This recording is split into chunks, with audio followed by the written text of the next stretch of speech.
welcome to a gloriously sunny Brands Hatch, the season opener at the Gala Performance Toyota MR2 Championship. 41 cars are competing this year, including all generations of the MR2, including Mark 1, 2 and 3s. But on pole for the first race is Timothy Herron. It is Mark 2, 2 litre, 16 valve GTI. Tim, it's very hot here, you've got a hell of a field behind you. How are you feeling going into the first corner? Well, I'm somewhat nervous today, so qualified well, and I've been on pole a couple of times before, but I've not actually won a race. So we'll see if I can do it today. Yeah, it's a season opener as well, so it'll mean everything. Yes, I'm hoping for a good start to the season, but most of all I'm looking forward to a nice, clean race. Nice relaxing stroll. Yes. Right, well, good luck. We'll catch up with you later on, hopefully. Okay, thank you very much. Cheers. So with that, I'll hand you up to our race commentator, Andrew McEwen.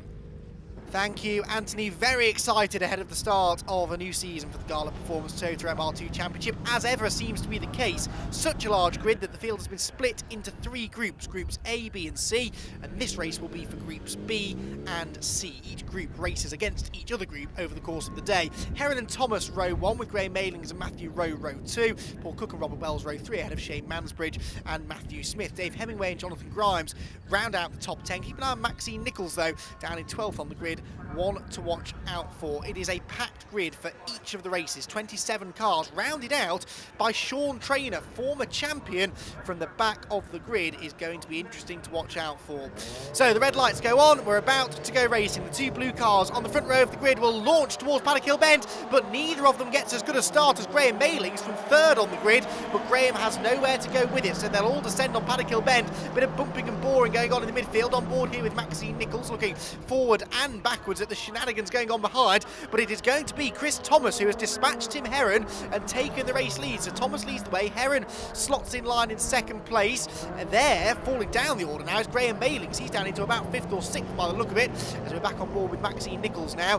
Very handy racer is Maxine, but she finds herself embroiled in some of the midfield squabbles going on. Paul Cook is into 3rd look, and 4th appears to be Matthew Rowe still, as they all dart down now towards Surtees, on board with Dave Hemingway. That is the number 49 car in front of us that we're trying to drag alongside of David Rowe, but the leading 4 cars just starting to make a slight breakaway from a recovering Graham Mailings, who's got back into 5th place. On board again with Maxine Nichols as we make our way back out through Clearways and Clark Curve onto the pit straight. Nice slipstream here, pulling up alongside Jonathan Grimes. To the outside goes Nichols. That is some real slipstreaming down the pit straight, and Maxine has gone through. Can Grimes fight back though on the brakes into Paddock Hill Bend? He's going to try, and they will run side by side through the turn. It's single file at the front of the field, but only just. You sense that there are plenty more overtakes in the offing here in this lead group. Paul Cook's made good progress from 5th on the grid, jumping up 2 places on the opening lap. Tim Herron it is in 2nd position. Both of these drivers though, Chris Thomas and Tim Herron, looking for their first ever win in the Gala Performance Toyota MR2 Championship. So this is a big deal for those 2. Paul Cook has won before though, several times, and he is one of the experienced hands in this series. Through Surtees we go, and you always watch for Paul Cook to try and make a move on the brakes in towards Clearways. Looked to the inside, but there was nothing doing there. Those 3 cars, all Mark 2 cars at the front of the field. The Mark 3 car, the Roadster, in behind, and Matthew Rowe in the Class C car, and there are some slight differences in sort of weight distribution and aerodynamics between the older and newer cars, but generally speaking, particularly around a circuit like this one, it should be fairly evenly matched between the various classes, and certainly that seems to be the case. Out to paddock we go. I think that's a back marker that they have just negotiated. As up the inside looks Paul Cook. He's going to try and take 2nd place away from Tim Herron here, and I think that is job done. Yes, Tim has no choice but to slot back into line, so Paul Cook's march to the front of the field continues, driving on the ragged edge though as he flicks the car sideways into Graham Hill Bend, even more sideways for the 2 cars behind him though. That was Herron and Rowe. On board again with Tim as he turns his way through the left-hander at Surtees, uses lots of curb. Paul Cook certainly seems to have that car set up quite oversteery, but that will help potentially the car turn in, I guess, and stop it running wide on the exit of some of the tight corners. Back onto the pit straight once again. Can Herron do anything about Cook? Can Cook do anything about Chris Thomas, I wonder? That's the other question. Flash across the line. Further back, some nice battling going on there. That is Dave Hemingway, I think, getting involved in a battle just towards the back end of the top 10. No, it's not, to beg your pardon, it's Robert Wells, who is just in front of Shane Mansbridge. So they started 6th and 7th respectively, and I think they're running around about that position at the moment as well. And then the silver and green car behind is Dave Hemingway. Back with the leading quartet though, as they make their way back along the Cooper Straight. And looking to the inside there is Matthew Rowe, and is he about to take 3rd place away from Tim Herron? I wonder. Herron, whose race started so well, he's just starting to slip backwards now. I think he just held on, but Matthew Rowe was certainly looking to the inside. Further back, this battle still raging on, with Rob Wells just about keeping Shane Mansbridge behind him, but Shane looks pretty quick here. Sits in the toe now across the start-finish line. Can he have a go on the brakes up towards Paddock Bend? He ducks out of the slipstream, interestingly. With Maxine Nicholson, you can see her there trying to find a way past Jonathan Grimes, who appears to have got back ahead of her now. So we saw Maxine go back round the outside at Paddock Bend earlier on. Oh, but a bit wide of the apex there was Grimes. Could allow Maxine to close back in.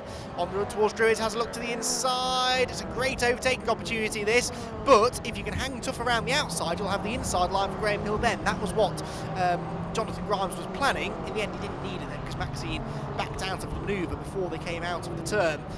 Soaring way at the wheel there through Graham Hill Bend. It takes quite a lot of energy to get one of these MR2s around the corner, even the newest of the shapes of cars out there, the Mark III Roadster. This is the car that Maxine has been driving for several seasons now in the Gala Performance Toyota MR2 Championship, and she's always there or thereabouts inside the top 10, and more than capable of scoring podiums and top 5s on her day is Maxine.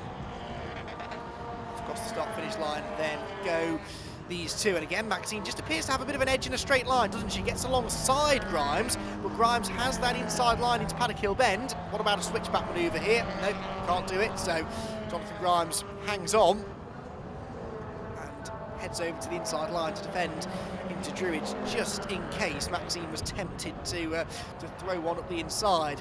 Leading 4 cars, still in the same order then, so it's Thomas from Cook, from Herron, from Rowe. And it does look as though Chris Thomas is having difficulties pulling away here from Paul Cook.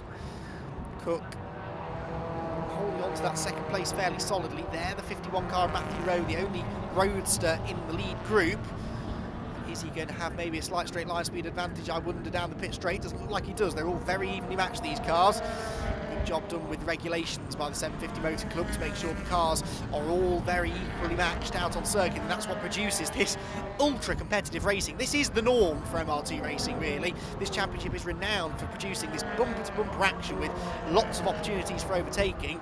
Those opportunities perhaps slightly limited by the fact that the Brands Hatch Indy circuit is a tough one on which to overtake. There are 2 or 3 places you can do it, but they're all reasonably easy to defend at. Paddock Hill Bend, one of them, Druids another.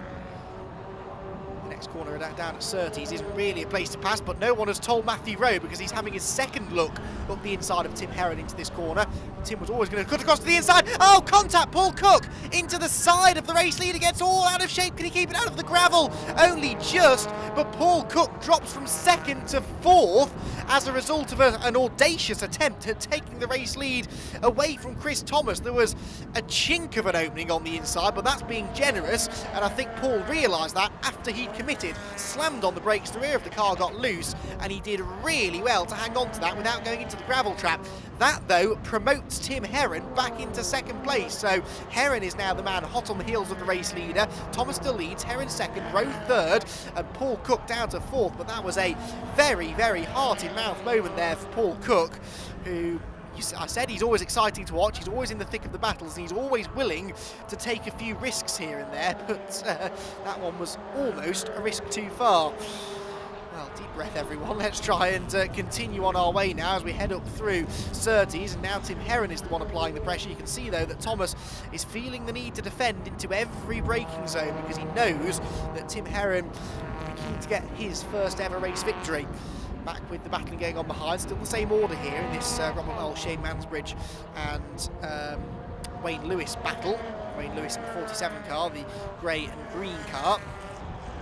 Just about tagged onto the back of this group, pulling well out of line there is Shane Mansbridge, who is possibly looking for a good exit from Paddock Hill Bend, which he may well get, because Robert Wells was not making friends with the apex there at Paddock, and that definitely cost him momentum through the corner. Is there a gap up the inside into Druid? I don't think there was. There's going to be a gap up the inside here for Maxine Nichols, though. Is there up the inside of... Oh, brilliant stuff there. Gets up the inside of Jonathan Grimes, who again was a bit wayward at Paddock Hill Bend, and so Maxine with an absolute burst of speed up the inside there, late on the brakes into Druids, and goes through, and now you can see her eyes flicking constantly to the rear view mirror because she's expecting Jonathan Grimes to come right back at her. He certainly has form for that. Remember, these two have swapped positions a couple of times in this race already. Through Surtees they go, battling further back, and we get our first chance to check in on a few of the Mark 1 cars. Number 55 there, doing battle a little bit further back. That is... Sorry, 65, excuse me, wasn't it? Which was Matthew Allen. And there, 50. Next in line, Daniel Bryan, who actually started 13th on the grid, on board with Dave Hemingway. He's also in amongst with some of the leading Mark 1s. Having a little look at the inside, and I think he's going to go through. Yeah, Dave Hemingway through on the inside, nicely done. And Hemingway will now look to try and gain another spot. That will be at the expense of Gareth Baxter in the number 99 car. Oh, and in fact, plenty more shuffling there. The Mark 1 cars starting to make their way further up the order. These cars, they may be not enjoying the first flush of youth, but they are still very well prepared and very quick, and particularly if it rains, they can potentially have a chance to really start mixing it at the sharp end of the field. It's a great thing about this championship is the variety of car. It may be a one-make championship, but with the different generations of the MR2 out there, something for everyone, and each individual group seems to get themselves together and have equally entertaining racing. Hemingway looking for a gap here on the inside of Baxter, which he might just have prized open actually as they come across the start-finish line. Dave Hemingway is making good progress, started in 9th on the grid, so he must have had dramas earlier on to have dropped that far down the order. Right back with the leading quartet, and they're starting to pair off now maybe, with Thomas and Heron still dicing over the lead. The two blue cars, the one with the green flashes there is Chris Thomas leading the way. Paul Cook now turning his attentions to defence, having actually found a way back ahead of Matthew Rowe, whose car is starting to undress itself. Look, the brake light is smashed by the looks of it. The rear bumper is starting to hang loose, and if that continues to become an issue, he could attract the attention of the clerk of the course, potentially, because that could be deemed to be a mechanical issue that needs to be fixed. Dave Hemingway continues his charge up the order now, starting to pass some of the roadsters. The next target for him, Paul Calloway here in the number 92 car, who himself has had a good race, having started down in 18th. So whilst Hemingway's race hasn't gone brilliantly, Calloway's has gone fairly well. Novice cross on the back of his car, suggesting that he's a relative rookie to motor racing. That's just as a bit of a warning to all of the other drivers. He may not have raced against him all that often before. Underneath the Palmer Sport Brands Hatch Bridge. There you go. Leaders though up at Clearways, and we're starting now to get into the closing stages of this race. 13 minutes plus 1 lap distance, so we're expecting about a 15-lap race, and we are now getting towards the business end of this race. Still 4 drivers who feel they can win this one, but it's Chris Thomas they're trying to find a way past, isn't it? He defends the middle ground into Paddock Hill Bend. Heron in second, Cook in third is starting to close back in on the top 2 now that he's taken that podium place away. Oh, and off into the gravel trap goes Matthew Rowe. So, well, has that dislodged that rear bumper, I wonder? Let's wait and see. The race leaders are side by side, but Matthew Rowe has miraculously rejoined in 4th place. Even more miraculously, the rear bumper is still attached, so unfortunately that could still attract the attention of the clerk of the course. Back on board with Tim Heron now, gets a good run out of Graham Hill Bend, looks to the inside of Chris Thomas down the Cooper Straight. Oh, 2 wheels on the grass there for Tim Heron, keeps his foot in it, brilliant stuff, but Thomas will hang on to the lead. So Chris Thomas still is tenaciously hanging on to his position here.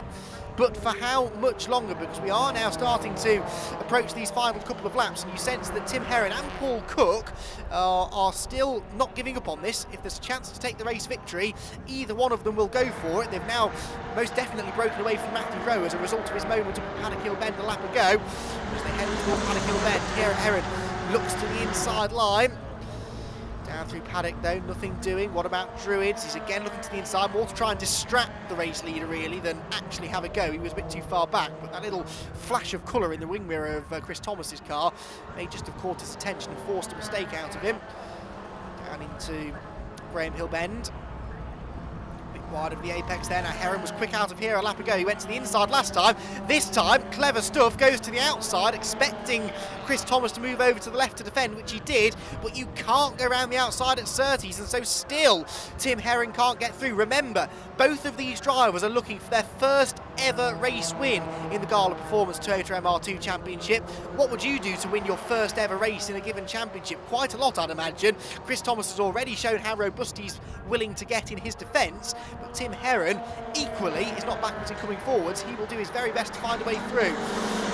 And they go once again over the curve on the inside. Oh yes, for Heron, gets put out of shape as a result. Of course, Heron's got to be careful, because if he goes for a move that doesn't work, then Paul Cook is snapping at his heels and all too eager to take advantage of a loss of momentum. So Heron has to play his cards right here. Whoops, that's a spin, and that's car number 28. That's Tim Stracy. Cars scatter around him down Graham Hill Bend, but the leaders are the next cars on the scene. There they go, they avoid. Oh no! Oh, Tim Heron sideways, round he goes, and Tim Heron's chances of winning the race have gone. What a shame. Tim Heron did nothing wrong there at all. He simply came across the stranded car, had no time to react. He's found himself back with Matt Rowe again now as well after his various dramas, and it is still, despite all of that, Chris Thomas who leads the way. Paul Cook is now through into second position, and as they cross the line, the checkered flag is out. So that was on the last lap of the race. Would you believe it? What drama. Second place goes the way of Cook. Matt Rowe is third. What's left of his car is third anyway. Tim Heron fourth. Shane Mansbridge in fifth position. There's confirmation of the result. Sixth for Graham Mayling. Seventh Wayne Lewis. Eighth Robert Wells. Ninth Maxine Nichols. And 10th for Pete Seeley. Graham Mayling's incidentally set the fastest lap of the race earlier on. Then it's Jonathan Grimes, Gavin Aldworth, Dave Hemingway, Paul Calloway and Matthew Allen, ahead of Daniel Bryant, Gareth Baxter, Philip O'Halloran, Daniel Farmer and Dominic Early rounding out the top 20. Then it's David Rowe, Tim Stracy, who was that last lap spinner, Patrick Furman, Matthew Smith and Dan Bowden. We lost Stuart Riley and Sean Trainer, unfortunately. This is a first ever race win for Chris Thomas. Well, Chris, what a start to the weekend. Your first ever win. It's really easy from your point of view. Yes, yeah, I mean, as easy as a race can be. Got great starts from second straight to first before the first corner, and then, yeah, like I said earlier, it was just a matter of holding off Tim until the flag. I think, yeah, a lot of commotion going on the last lap. Again, managed to avoid all of that to, bring home the first win. So I was watching from the pit wall, and they were very tight behind you. You were battling away. I would have thought that would give you breathing space, but it didn't. You would have thought, but it's just the layout of Brands Hatch, the top corner up there, Druids. It's such a wide corner. It's so easy to slip up the inside. So, I mean, essentially, I had to defend the whole race, and obviously, being my first win as well, I wanted to be extra cautious just to make sure that I got it. So, very happy that I did. Very happy. Well done. Thank you very much. Thank you. All for the race team. Well, Paul, what a busy race. You've got to be happy with the podium. Yeah, I'm happy to be on the podium. I'm a little bit upset about the incident with Tim. Tim was a genuine second on the podium, but there was an incident on the corner where I touched him from behind, spanned out the race, and if I could give it back to him, I might still give it back to him. I don't know what the stewards say, but I'm gutted for him. Another point, I've just a bit for Chris, because it's the first of many wins for that guy there. Yeah. Well, it's a fantastic grid. Looking at the entry list, 41 cars out this year, it's going to be great all year. It's going to be, bumper to bumper racing, to put it in some kind of wood, but I didn't mean to tap somebody out, but it's a real great formula. It's a good learning curve for younger people to come through, to learn about rear wheel, drive cars and control and whatever. Yeah. Well, for now you're smiling. Go and enjoy it. Well done. Thank you very much. Matt, you're in the thick of it all race. Do you think you'll be on the podium coming into the last lap? I didn't really, no. I made a mistake earlier on, had a little bit of a gravelly moment, and it was really somebody else's mistake that gave me the chance to the podium. So I thought I'd blown it earlier. And you're in the Mark 3 as well, so you've got a huge power differential to the Mark 2s. Yeah, there is a bit of a power deficit to the twos, but then we run a bit lighter as well, so we've got a couple of 100 kilo weight break to keep us competitive. And you can see around a circuit like this, it's really evenly matched. Some circuits suit different models better than others, but Brands is great for even racing. Well, it was a fantastic opening race. Congratulations. Thank you very much. Appreciate it.